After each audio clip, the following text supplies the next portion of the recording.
I need your New Year's resolutions personal. I need your soccer New Year's resolutions for your favorite club. Then I need your resolution for your mortal enemies club. But if you're going to do that, I need a serious one and a joke one. If you're going to slam on your opponent, I need a serious one on your opponent. And I also need a goofy one on your opponent. So now, that means we bring in Kaylor Hodges, who's hanging out with us as he always is when we knock on his door and we sit there and go, "Yo, Kaylor, we need you to come on the show." Hey, hey. All right. So, personal New Year's resolution for you as you head into 2025 would be what, sir? I'm not looking to lose weight. I'm just looking to eat better. That's all I'm trying to do.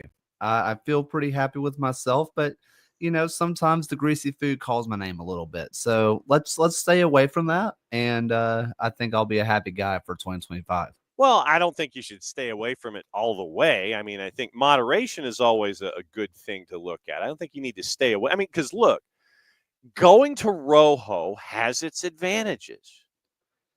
I mean, listen, everything in moderation, including moderation. Yeah. It's okay to go crazy every now and then, but maybe not every single night when I'm, looking at what do I want to make, and it includes a half stick of butter every time. Maybe let's cut that out. I mean, come on. But seriously though, when the boss and I go to Birmingham, we always make a point to go to Rojo. We always get the tachos, and literally, it is a meal in and of itself. You get the big burger, you get the salad, you get the tachos, and you've got 3 days worth of eating for whatever event you're there for. All right, so then for your favorite club, your earmarked club, your home city club, what would be a resolution that you would give to Birmingham Legion in 2025? I want them to go up north just a little bit. I want them to give the only 10 I see. I want them to get us a 10. We haven't had a 10 in the midfield for the last 2 years. I want a proper number 10, someone who's going to distribute the ball, because Ronaldo Damas is great. He's a bona fide goal scorer, but it doesn't matter if he never sees the ball. So someone get us a number 10, and I'll be a very happy guy. So then the mortal enemy, with Memphis 901 no longer being on the board, the mortal enemy for – that reminds me, I need to go shopping. The mortal enemy now for Birmingham is whom? I don't know, because, my only resolution at this point for Memphis would be simply exist.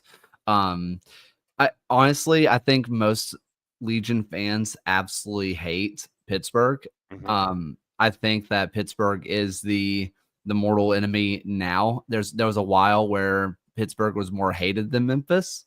So I would assume Pittsburgh, and I don't know what the New Year's resolution would be for Pittsburgh, because I don't know. Bob Lilly scares me. B, what do I tell them? Hey guys, spend money, why don't you? That's not a good resolution, because I don't want them to do that. But on the other hand, Bob Lilly seems to have his powers through being, USL's version of the Tampa Bay Rays of, if we're trading for this guy, you should have really taken advantage of that, because clearly he's good. I don't know what to do with Pittsburgh. Because I was going to say, traditionally what we ask for in these situations is, okay, so a serious resolution in addition to the joke resolution for your mortal enemy. That was my one request of folks this morning. If you're going to have a resolution for your mortal enemy, I need a serious one and the joke one that it's like, oh, I want them to stink. Okay, well then give me a serious one that's attached to that club as well, in addition to you wanting them to stink. So that was my condition for giving mortal enemy resolutions this morning.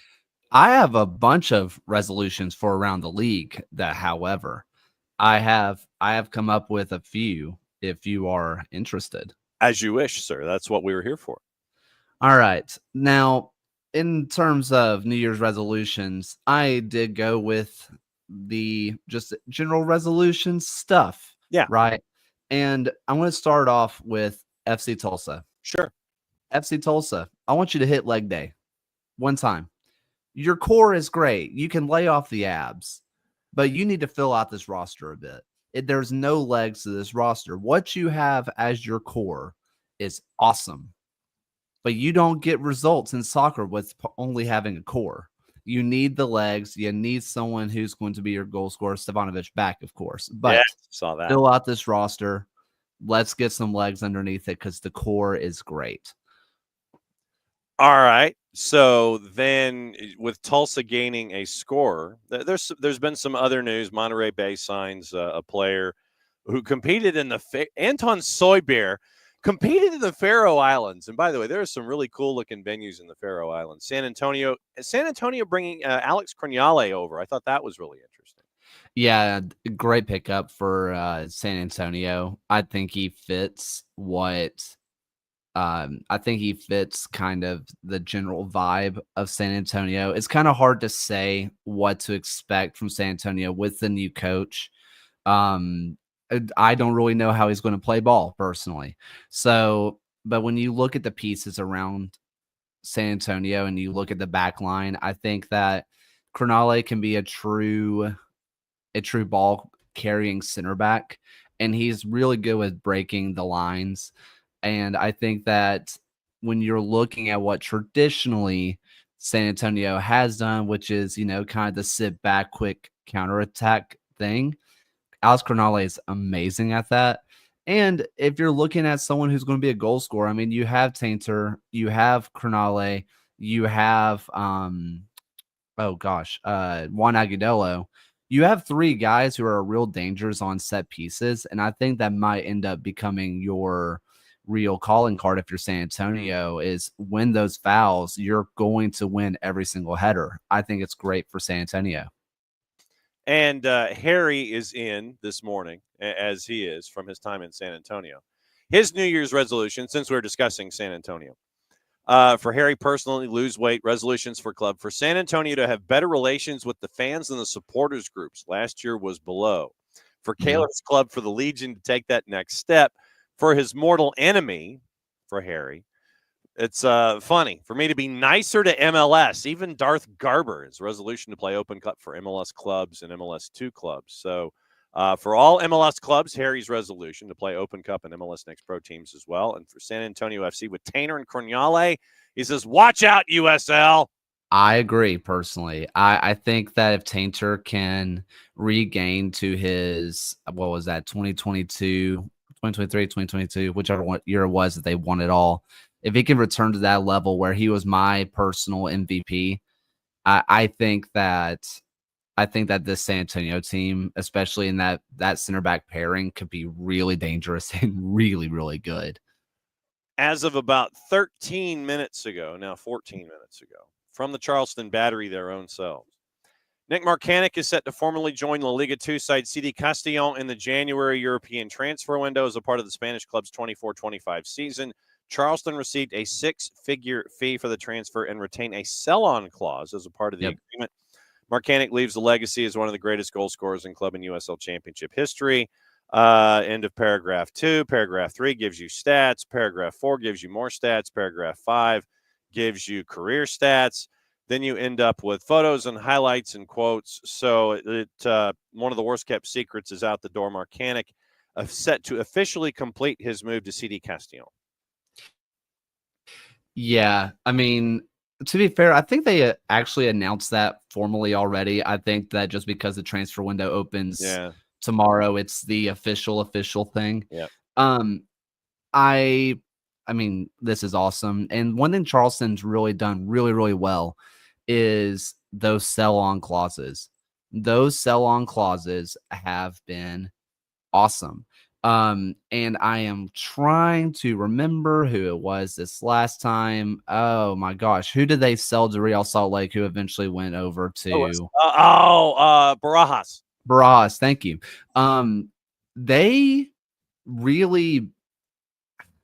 They did something crazy with Barajas, which was they had a direct sell on to Liga MX it was like I think it was $1 million transfer fee.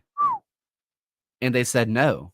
They went to Real Salt Lake where they sold him for, I believe it was a $250,000, maybe it was $500,000. But they put in the transfer fee and they got $2 million plus what they sold him for. They have this grand vision of we can sell on because we think our guys are good now, but we think they're going to be even better later, and that price tag is going to go up. They just have wonderful vision for this stuff. They're also looking at getting, according to reports, a player in from St. Louis City, SC. So there you go, fella. that's I can't remember, but he was one of their guys, and they just continue to bring in this just talent factory, and it's always impressive. All right, so Bart Keeler over at the Soccer for US POD, he has a resolution himself: visit a USL stadium in 2025. So along those lines, Bart says that you need to give your top USL stadia to visit in 2025. The top one on my list right now is purely for the just novelty of it. Yeah. I desperately, I want to go to Oakland because I didn't get to go last year. True. But going to the Oakland Coliseum just feels like it's going to be crazy. The early reports is they're going to have over 20,000 people in attendance for their first game already. That's not even including as we get further through. Mm-hmm. The Oakland Coliseum could be bumping throughout this year, especially if they're good. And you get to visit the Coliseum one last time before they eventually move on to their possibly 20,000 seater stadium over at the hangar. So I think that one's going to be the top one for me. I'm planning to go out to Portland for Portland, Maine this year. Just I don't know anything about the stadium. I don't know much about that, but I mean, it seems like a wonderful soccer town. That one's a great one. Charleston is a great time. Yeah. If you have not been to Patriots Point, it's a great time. And of course, you have to say your Colorado Springs and your Louisville cities because, of course. Yes. I'll give you another one. Tidewater Landing when it opens. I am trying to figure out when we go up to Portland, there's an Amtrak straight to Providence. And I'm trying to figure out to hit the double away day. Nice. Okay. So so to recap, Oakland, Colorado Springs, Charleston, Portland for P-Hop, and Tidewater Landing for Rhode Island FC when it opens. So those would be the 5. Did I miss anybody? I don't think so. Okay. Speaking of and Harry mentioning Lexington's new stadium, would be nice as well. So since you mentioned P-Hop, let me get into P-Hop a little bit. And they've signed some familiar names. Ollie Wright, for those that know about his time in Huntsville with Huntsville City, and also bringing Mikey Lopez into the fold. I thought that those were really interesting signings out of the block. I mean, talk about having your number 6 and having your number 10 all in one. I said it in our personal USL Show Discord, but I think that Ollie Wright has potential to be the golden assist leader next year. I think he is the real deal. I think that in terms of playmaker, he's your attacking mid. I think he has the potential to be really special in League One next year. This is a fantastic signing for Portland.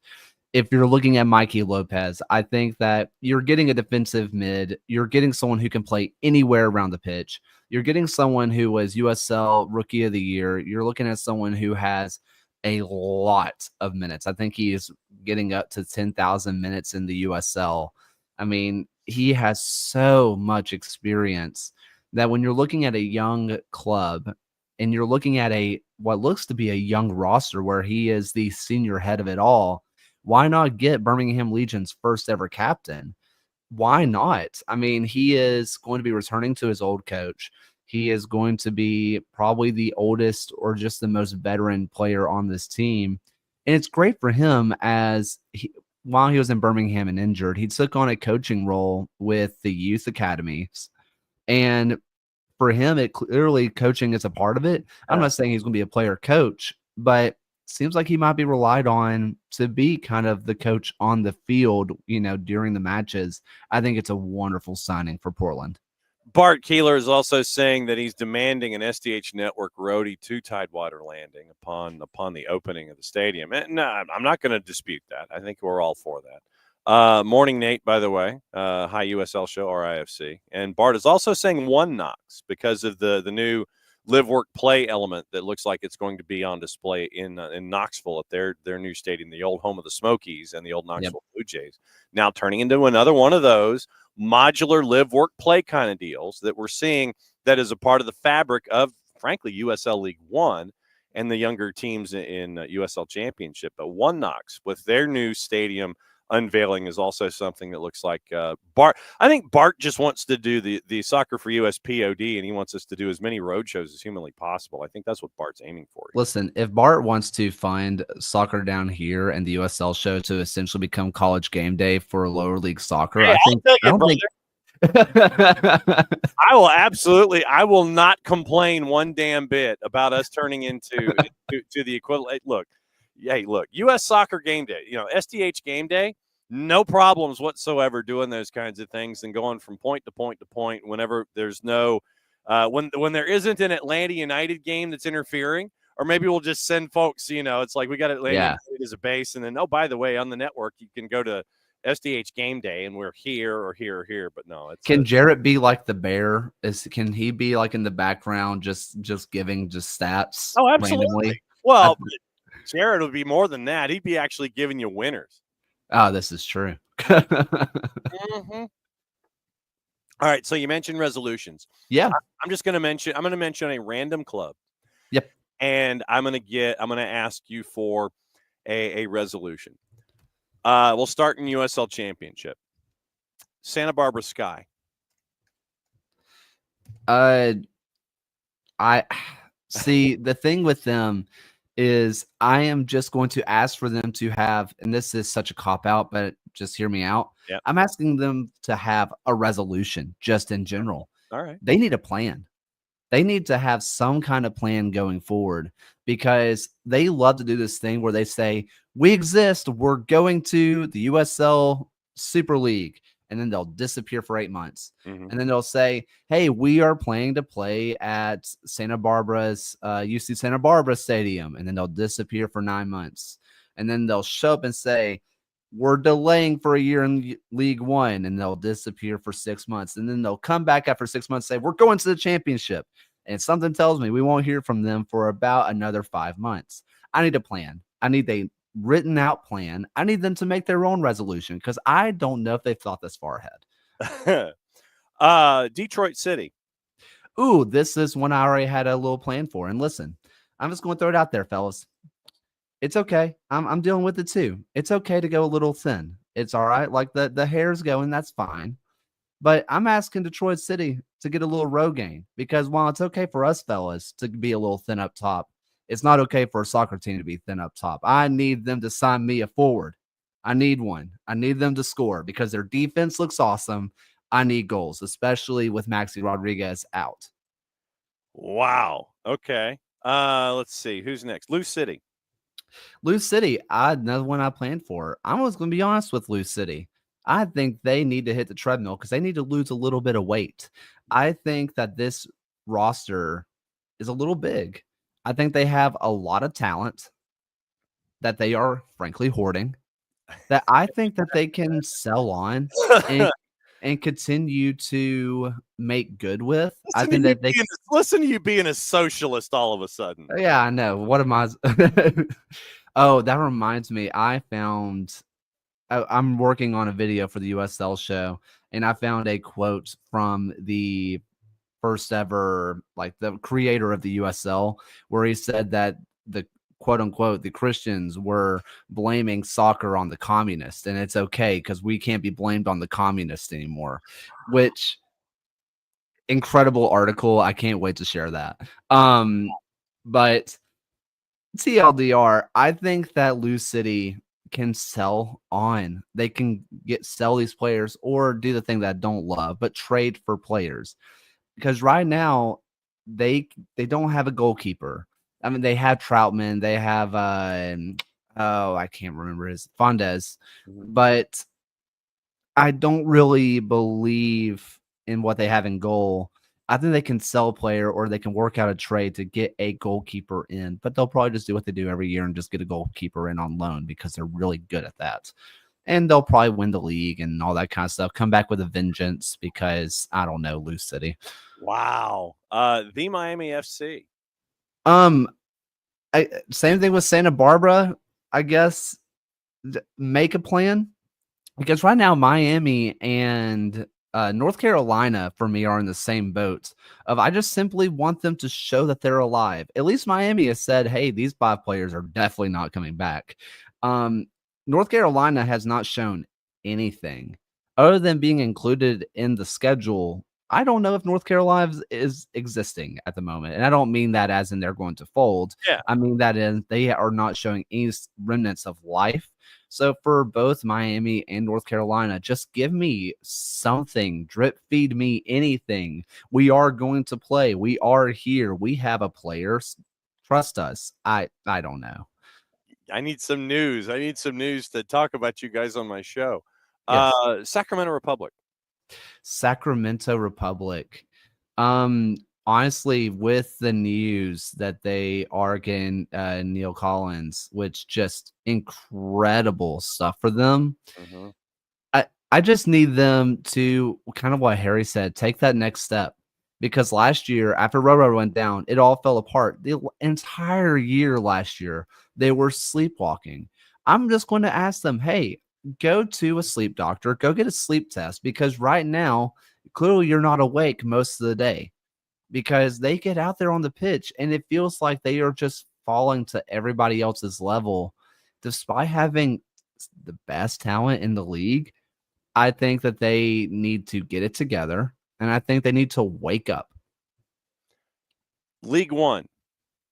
FC Naples.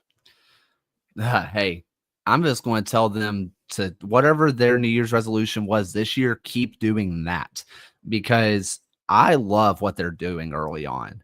I don't know if this is going to be they make the playoffs the first year, but they are going to do something that it's really hard for expansion teams to do, which is be competitive.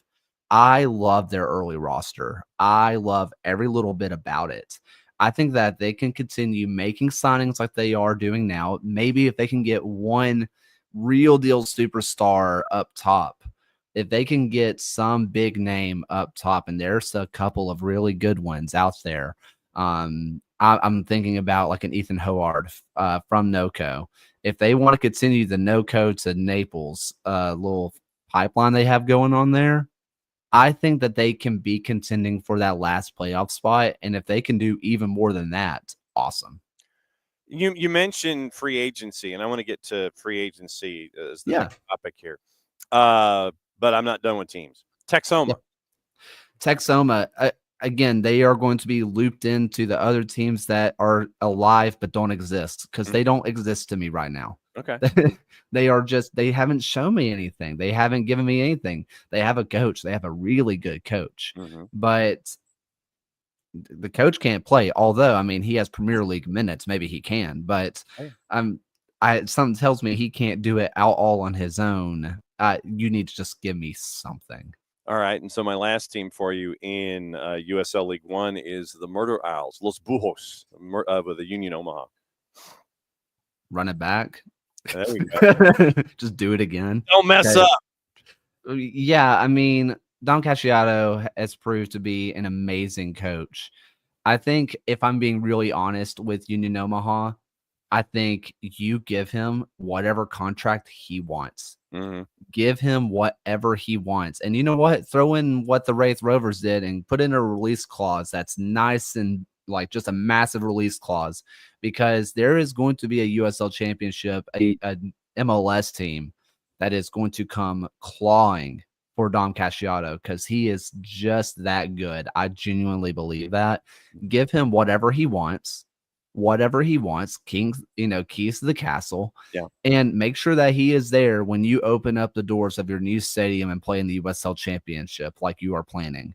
Because if you don't hold on to him and you don't get the absolute payday of a lifetime, I think they played it wrong. You mentioned free agency and some of the guys that are out there. Who else are you looking at when it comes to the available free agents and USL and possible fits that would make sense? Because I know I'm not talking financially, but because this is like unlimited budgets and all this kind of stuff. But all things being equal, who are some of the other free agents out there that you're keeping an eye on that could be making moves and should be making moves, and where they might fit in the whole process here? Who you looking at?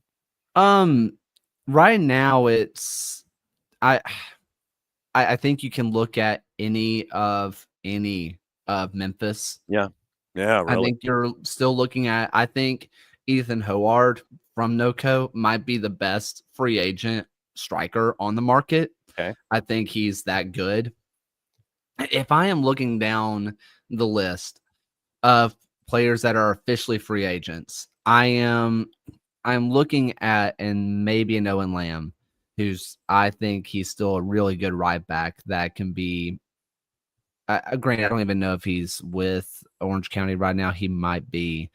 Akeem Ward is a left back that is really, really good that needs to be picked up by somebody. Cal Jennings, I wouldn't be shocked if he already has a team, because why wouldn't he? He's Cal Jennings. Right. You're looking over at a Bruno Lapa, who, for all intents purposes, the first half of the season was the best attacking midfielder in the league for what it's worth, which my opinion is not worth that much, but I at least have it. Yes. I think you're already seeing it get a little bit thin right now. I think the biggest deal for everybody is finding out what's going on with North Carolina. Because when you're looking at this North Carolina team and who could be available, I mean, you're looking at a Paco Craig who played a lot of minutes. Colin Martin played a lot of minutes. Jake McGuire is a really good goalkeeper. Bryce Washington, a really good center back. You're looking at Ezra Armstrong, who I think should have been the first team all USL, not second. I think he was the best wing back last year in the league. Alex Anderson, Lamar Baptista, Rodrigo da Costa. I mean, Jaden Cervania. You're looking at a lot of names that would make any team in the USL better, and we just don't know where they are. So I think we're really waiting on North Carolina and finding out who is not going to be there before I can really give a full opinion on the best free agents. Because right now it's spreading around Memphis players and finding out what's going on with North Carolina. Yeah, Harry says, and North Carolina FC has not had any offseason roster news, which is kind of shocking. Yeah. For one of the signature clubs in USL Championship not to have anything going on. This is where I am going to say, throw my hands up, and I'm not going to just be like, hey, I'm going to spread all dirty whatever. But I think it's fairly out in the open at this point. Mm-hmm. North Carolina's owner was trying to sell. Yeah. Right. North Carolina's owner was trying to sell the club. And now what that means for the Courage, no idea, because NWSL is not my forte. Love watching it. I know nothing about it. Right. I'm not in that world. Right. But USL side, he was looking to sell. And something tells me roster decisions are being held up by ownership decisions. While I think that North Carolina will be around next year because the USL has said they will be around next year, and I have no reason not to believe that, I don't know how much spending capacity North Carolina wants to do, because those players are named are not cheap. They are not cheap players.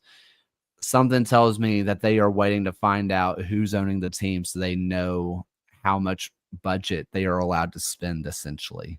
Yeah, right now you look at the roster at North Carolina FC, and here's who is listed on the page. Paco Craig, Shaft Brewer, Lamar Batista, Justin Malou, Ezra Armstrong, Bryce Washington, Daniel Navarro. Forwards, only 3 listed. Evan Conway, Rafa Mensing, and Wallace Anderson. Keepers, 3, Jake McGuire, Akira Fitzgerald, and Trevor Mulqueen. And then defenders, Ja'Cory Hayes, Rodrigo da Costa, Colin Martin, Luis Perez, Mikey Maldonado, Jaden Cervania, Raheem Somersault. So that is 7, 10, 13. So you've got 20 right now listed on the roster for North Carolina FC. I don't think that's changed at all since the end of the season. I don't think anything's been updated. Okay. If I had to guess, those are all players that were initially signed under under your 1-and-1s and multi-year contracts. Yeah. But I don't know. I really don't know.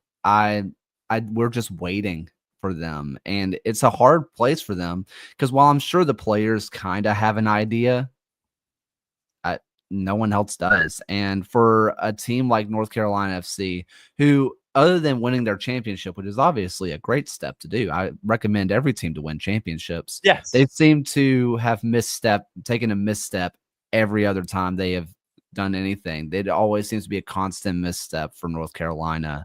I hope they get this next one right. And with that look, then what is up next for the USL show, and what are you guys doing to turn 24 into 25?